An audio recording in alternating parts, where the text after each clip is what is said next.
अस्सलाम वालेकुम dear student, welcome to education with dear ma'am. आज का हमारा टॉपिक है वर्ब। आज हम क्लियर करेंगे तीन चीज़ें। एक होता है कि वर्ब होता क्या है, उसकी एग्जांपल्स देखेंगे। ट्रांजिटिव वर्ब क्या होता है, इंट्रांजिटिव वर्ब क्या होता है। जब भी हम कोई सेंटेंस बोलते हैं, लिखते हैं, उसमें मेन वर्ब ज़रूर होता है। हम आज उस मेन वर्ब के बारे में पढ़ेंगे। उस मेन वर्ब को क्या बोलते हैं? एक्शन वर्ब बोलते हैं। ठीक है, तो सबसे पहले इसकी डेफिनेशन देख लेते हैं। डेफिनेशन आपको रटने के लिए नहीं, सिर्फ आपको समझाने के लिए है। उर्दू में भी है और इंग्लिश में भी है, साथ में उर्दू में आपको एक्सप्लेन करती जाऊंगी ताकि आपको समझ अच्छे से आ जाए। वर्ब क्या होता है? A verb is a verb A verb is a word used to describe an action।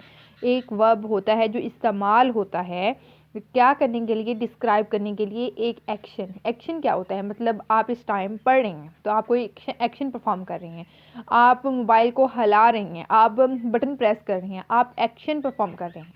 तो उसी वर्ब के बारे में हम आज पढ़ेंगे, क्योंकि जब भी इंसान कोई काम करता है तो इट मीन्स वो एक्शन कर रहा होता है। वो एक्शन क्या कहलाता है? वो हमारा वर्ब कहलाता है। ठीक है, तो इसका क्या हुआ? वर्ब क्या होता है? जो बयान करता है, डिस्क्राइब करता है एक एक्शन को, उसको क्या कहते हैं? हम उसको वर्ब कहते हैं। अब हम देख लेते हैं कि जो वर्ब है, जो वर्ड वर्ब है, वो आया कहाँ से है। It comes from Latin word. ये कहाँ से आया है? लैटिन वर्ड से आया है, वर्बम से आया है। वर्बम, VERBUM, वर्बम से आया है। It is a most important word in the sentence. ये सेंटेंस में बहुत अहम वर्ड होता है। ठीक है, जो पूरा का पूरा सेंटेंस होता है वो इस पर डिपेंड कर रहा होता है। वो हमें बता रहा होता है कि मतलब फॉर एग्जांपल असलम है, असलम क्या कर रहा है? वो दौड़ रहा है। तो इसमें दौड़ना क्या है? इसमें एक्शन है। अब मैं आपको एग्जांपल दूंगी। एग्जाम्पल देखें, स्विमिंग। स्विमिंग होता है तैरना। जब कोई तैर रहा होता है इट मीन्स कोई एक्शन परफॉर्म हो रहा है। ठीक है, किक होता है, आप फुटबॉल को या गेंद को, किसी चीज़ को किक मारते हैं तो क्या कर रहे होते हैं? आप एक्शन परफॉर्म कर रहे होते हैं। रीडिंग आप इस टाइम पढ़ रही हैं या कोई न्यूज़पेपर पढ़ रहे हैं तो इट मीन्स आप कोई एक्शन परफॉर्म कर रहे हैं। तो वो एक्शन क्या कहलाएगा? हमारा मेन वर्ब कहलाएगा। ईटिंग, खाना। आप इसी टाइम कोई चीज़ खा रही हैं, आप साथ में वीडियो देख रही हैं और साथ में कुछ खा रहे हैं, तो आप ये भी काम कर रही हैं, वीडियो देखने का भी काम कर रही हैं और साथ में आप सेब को भी ईट कर रही हैं। ठीक है, तो आप दो एक्शन परफॉर्म कर रही हैं। जंप है, आप फॉर एग्जांपल इसी टाइम आप बेड पे बैठी हैं, ठीक है, तो आप जंप लगाते हैं तो आप एक्शन परफॉर्म करेंगे। ठीक है, जो रन है, आप इसी टाइम उठ के दौड़ना शुरू कर दें तो आप रन करेंगे, आप एक्शन करेंगे, आप अपने आप को मूवमेंट में देंगे। तो जब भी हम कुछ हिलते हैं, जुलते हैं, कुछ खाते हैं, कोई भी थोड़ा बहुत मतलब मूवमेंट होती है तो उसको हम एक्शन कहते हैं। उस एक्शन को क्या कहते हैं? हम वर्ब कहते हैं। डांसिंग है, अभी यहाँ पे आप लेक्चर सुने हैं तो खड़े होकर आप डांस शुरू कर दें करना, तो आप क्या करेंगे? एक्शन करेंगे। ठीक है, वो एक्शन हमारा क्या कहलाएगा? वर्ब कहलाएगा। ईट है, ईट पहले भी लिखा, दो दफ़ा लिखा गया है, एक दफ़ा ईटिंग लिखा गया और दूसरी दफ़ा ईट। हमने अब देखनी है एग्जाम्पल्स विद सेंटेंस। ये तो वैसे मैंने वर्ड बता दिए ना कि ये वाले हमारे एक्शंस होते हैं। ठीक है, अब हमने इनको सेंटेंस में देखना है। चलें अब सेंटेंस में देखते हैं। फॉर एग्जांपल हमारी जो पहली एग्जांपल है वो लिखी है यहाँ पे, हिना ईट्स। हिना खाती है, हिना ईट्स।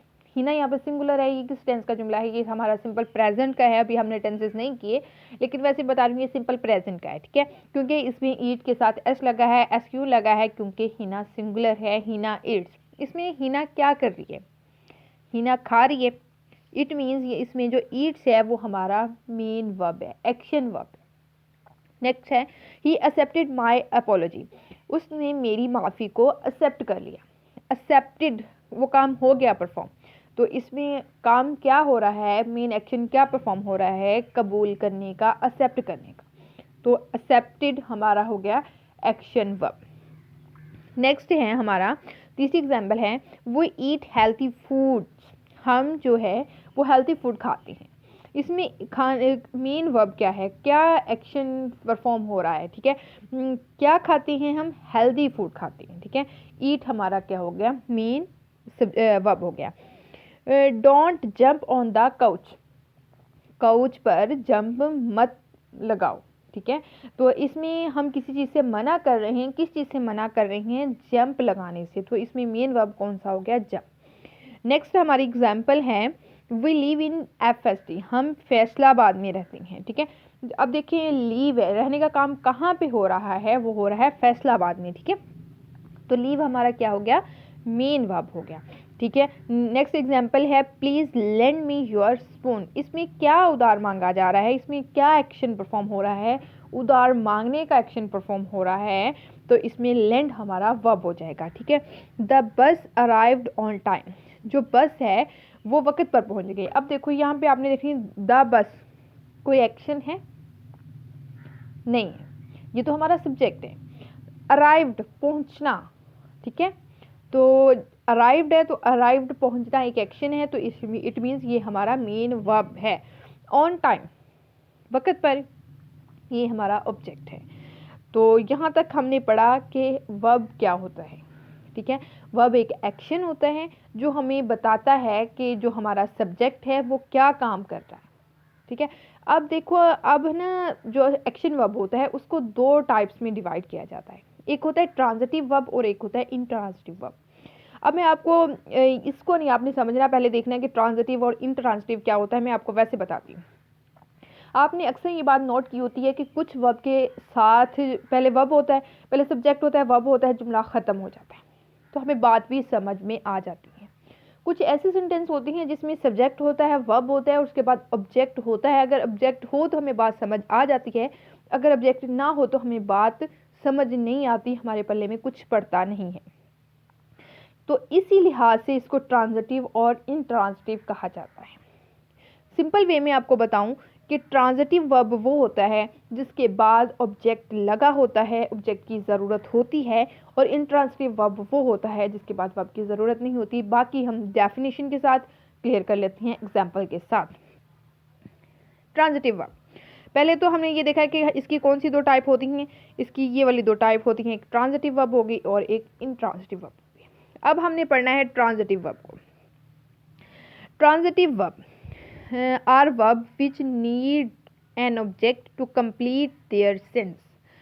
अगर वर्ब को अपना मफहूम क्लियर करने के लिए ऑब्जेक्ट की ज़रूरत हो तो ऐसे वर्ब को ट्रांजिटिव वर्ब कहते हैं।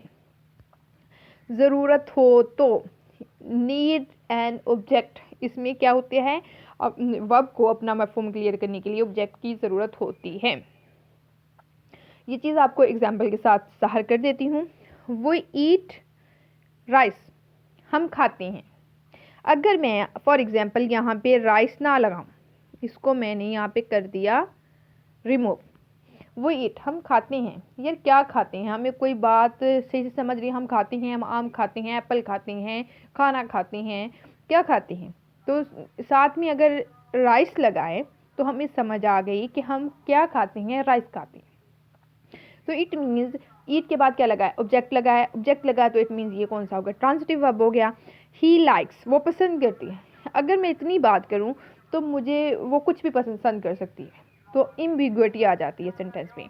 तो स्विमिंग, अब साथ में स्विमिंग लगाया तो हमारी बात क्लियर हो गई है, तो क्या है, ट्रांजिटिव वर्ब है। और they want some money, they want, अगर मैं यहाँ यही कह दूँ दे वांट, तो हमारा मफहूम क्लियर नहीं होता, हमें कुछ ऑब्जेक्ट लगाने की ज़रूरत होती है, वो हमने लगाया सम मनी, ठीक है। आपने साथ में नोट्स ज़रूर बनाने हैं, ठीक है, तो क्योंकि ऐसे आपको बिल्कुल इसी टाइम समझ आ जाएगी, बाद में भूल जाएगा, ठीक है। आई किल्ड, मैंने मारा, किसको मारा यार, किसी बंदे को मार दिया है आपने, किसी जानवर को मार दिया है, या किसी स्पेसिफिक जानवर का आप नाम ले रही हैं, तो कुछ क्लियर करेंगे। तो अगर यहाँ पे मैं आई किल्ड, मैंने मार दिया, यार किसको मार दिया, तो हमें ऑब्जेक्ट की ज़रूरत है। तो आज स्नेक हमने क्या लगाया, मैंने एक सांप को मार दिया, ये हमारा ऑब्जेक्ट हो गया।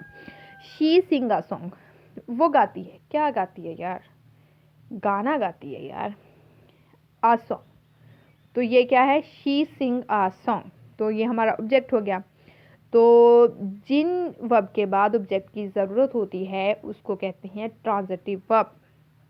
अब चलते हैं नेक्स्ट, इंट्रांजिटिव वर्ब। अब that needs no an object to complete its sense is called intransitive verb. ऐसे वर्ब जिनको अपना मफहूम क्लियर करने के लिए अपने ऑब्जेक्ट की ज़रूरत नहीं होती, अगर सब्जेक्ट के बाद वर्ब ही लगा दिया जाए तो हमारा मफहूम क्लियर हो जाता है, तो वो क्या कहलाते हैं, हमारे इंट्रांजिटिव वर्ब कहलाते हैं। उर्दू में भी देख लेते हैं, अगर वर्ब को अपने मफहूम क्लियर करने के लिए ऑब्जेक्ट की ज़रूरत नहीं होती, ऐसे वर्ब को कहते हैं इंट्रांजिटिव वर्ब। क्लियर? चलें इसकी एग्जांपल देख लेते हैं। दे प्ले, वो खेलते हैं। हम देखो ना यहाँ पे बैठे हुए तो मैं कहूँ वो दे प्ले, वो खेल रहे हैं, या मैं आई प्ले, मैं खेलती हूँ। हमें बात समझ में आ रही है। डॉग्स बार्क, कुत्ते भौंकते हैं। हमें बात समझ में आ रही है। डॉग हमारा हो गया सब्जेक्ट, बार्क हमारा हो गया वर्ब, तो हमें बात भी समझ आ गई, तो ऑब्जेक्ट तो यहाँ पे कोई लगा नहीं है, तो ये कौन सा हो गया, इंट्रांसिटिव वर्ब हो गया। द बॉय रन, जो लड़के हैं वो दौड़ते हैं। ठीक है, तो इसमें हमें बात समझ में आ गई है, तो उसके बाद कोई ऑब्जेक्ट भी नहीं लगा। ठीक है, ये था हमारा आज का लेक्चर। तो चलें जल्दी से हम इसको वाइंड अप करके एक समराइज़ करके आपको मैं एक कहते समरी भी बयान कर देती हूँ, ताकि आपके माइंड में हो जाए कि हमने आज सीखा क्या है। हमने सबसे पहले देखा वर्ब क्या होता है। वर्ब हमने देखा कि जो भी हमारे सेंटेंस में जो एक्शन होता है उसको हम क्या कहते हैं, वर्ब कहते हैं। और उसकी हमने एग्जांपल देखी, वर्ड के साथ देखी और टेंसेस के साथ, सेंटेंस के साथ देखी। और उसके बाद हमने इसकी दो टाइप देखी, ट्रांजिटिव वर्ब और इंट्रांजिटिव वर्ब। ट्रांजिटिव वर्ब वो होती हैं जिनको अपने बाद ऑब्जेक्ट की ज़रूरत होती है। इंट्रांजिटिव वर्ब वो होती हैं जिनको अपने बाद ऑब्जेक्ट की ज़रूरत नहीं होती। ये था आज का लेक्चर, दुआ में याद रखिएगा। आज अपने लेक्चर का तो इख्तिताम करते हैं एक अच्छी बात के साथ, और आपको थोड़ा सा फ़नी लगेगी ये बात, लेकिन ये बात बड़ी पायदारी की है। मतलब व्हाट्सएप हो या ज़िंदगी हो, लोग हमेशा स्टेटस देखते हैं। व्हाट्सएप हो या ज़िंदगी हो, लोग हमेशा स्टेटस देखते हैं। इसलिए आज अपनी स्टडी पे फोकस करें और अपने आप को कंसर्न रखें, क्योंकि जब आप 25+ हो जाएंगे तो लोग आपसे आपका स्टेटस पूछेंगे। दुआ में याद रखिएगा, अपनी स्टडी पे तवज्जो दीजिएगा। Take care.